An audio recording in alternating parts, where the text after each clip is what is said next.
You're not weak, you're just leaking your energy without knowing it. You're doing these three things quietly, consistently, destructively. And every time you do, she feels it. You lose edge and your masculine energy dies just a little more. So if you've ever said, I don't know why I feel so drained, or she's losing interest and I'm doing everything right, this episode is for you. Behavior number 1. Over-attaching emotionally. This one's subtle, and for many men it feels like love. You start caring a little too much about her mood, her approval, her attention, and one day you wake up realizing that your entire emotional state depends on her. That's not love. That's emotional over-attachment. Let's be honest, it doesn't start with obsession. It starts with care. But when that care becomes need, you stop being her partner and start becoming her shadow. You mirror her energy, hoping it makes her stay. You silence your truth, hoping it keeps the peace. You become a version of yourself you think she wants, and she feels it. Every time you text her just to check in, every time you scan her tone for signs of rejection, every time you ask, are you okay? 5 times in a row, what you're actually saying is, I can't hold myself without you. And no matter how loving or supportive she is, over time, that becomes unattractive.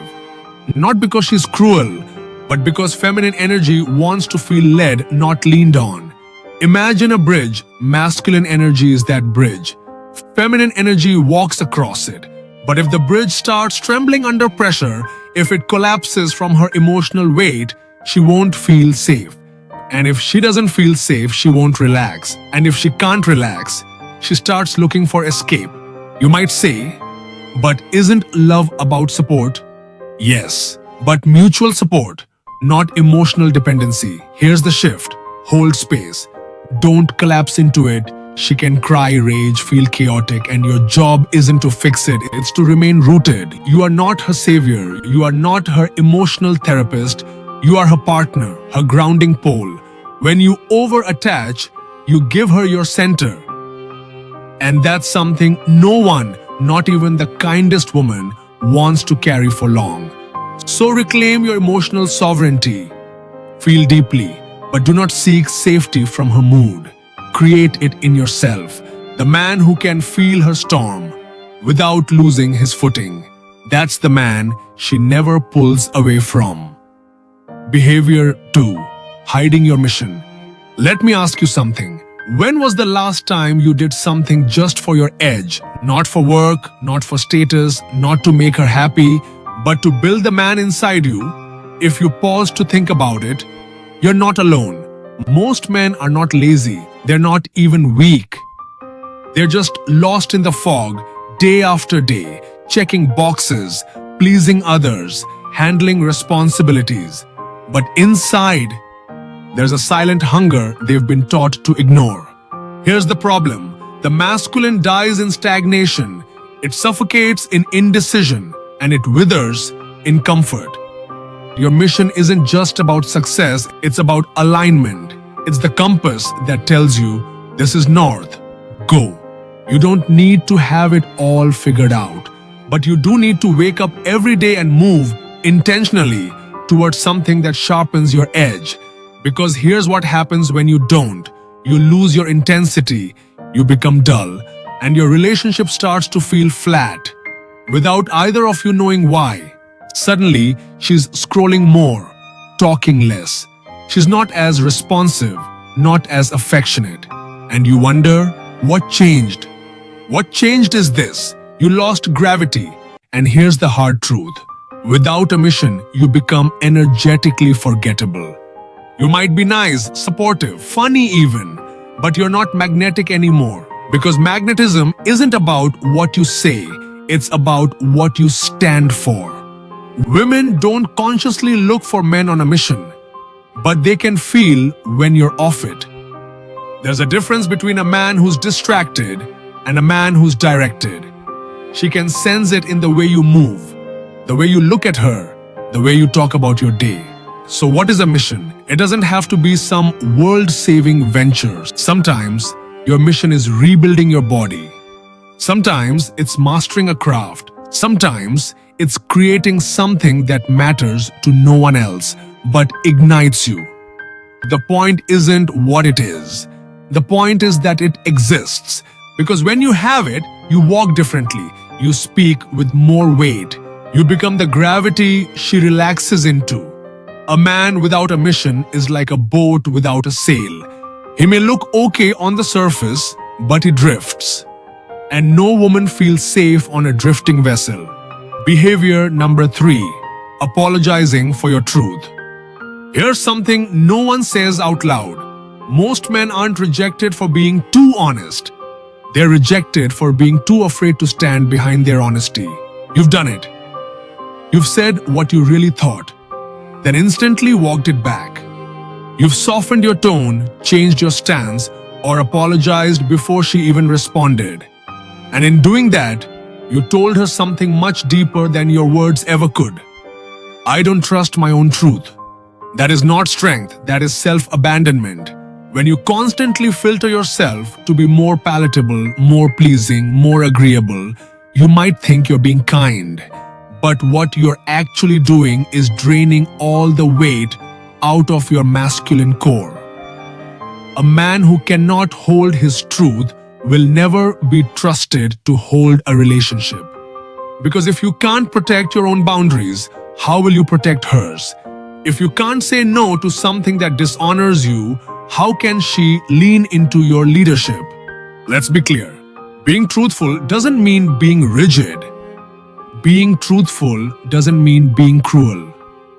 It means being authentic with strength.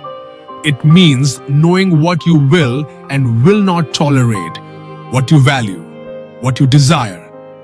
Expressing it without flinching. Example, it's saying, I don't accept name-calling in relationships, ever. Or, I need time to focus on this goal, I'll call you after. Or even, that's not what I believe, and I'm okay disagreeing. It's calm, it's clear, it's final. When you dilute your opinions to gain favor, you lose polarity.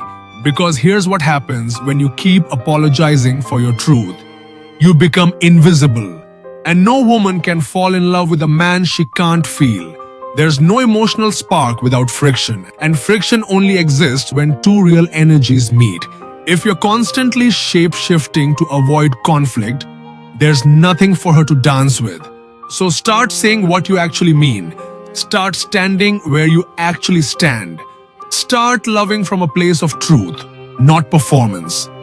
Because trust me, she's not looking for a mirror. She's looking for a man. So, what now? Maybe you're seeing it now. The slow drain. The tiny leaks that cost you your power, your edge, your attraction. The truth is, masculine energy doesn't just bounce back. It has to be rebuilt, ritual by ritual, layer by layer. And that's what we do here. We reclaim, we remember, we return.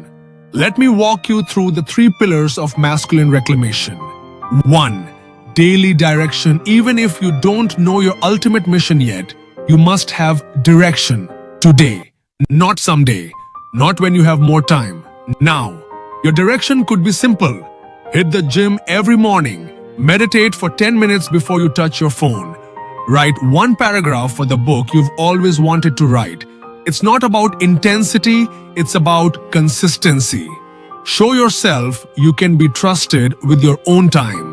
Masculine energy grows in momentum. Without it, you drift, and when you drift, you doubt yourself. 2. Emotional containment. Practice. This is the lost art for most modern men. We've either been taught to ignore emotions or drown in them. But neither works.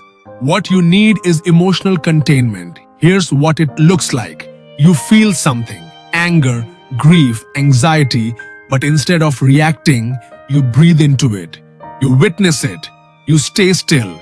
You don't need to solve it. You just don't let it own you. Meditation, cold exposure, breath work. These aren't trends. They're training for your nervous system. A man who can sit in discomfort without breaking. That man is unshakable.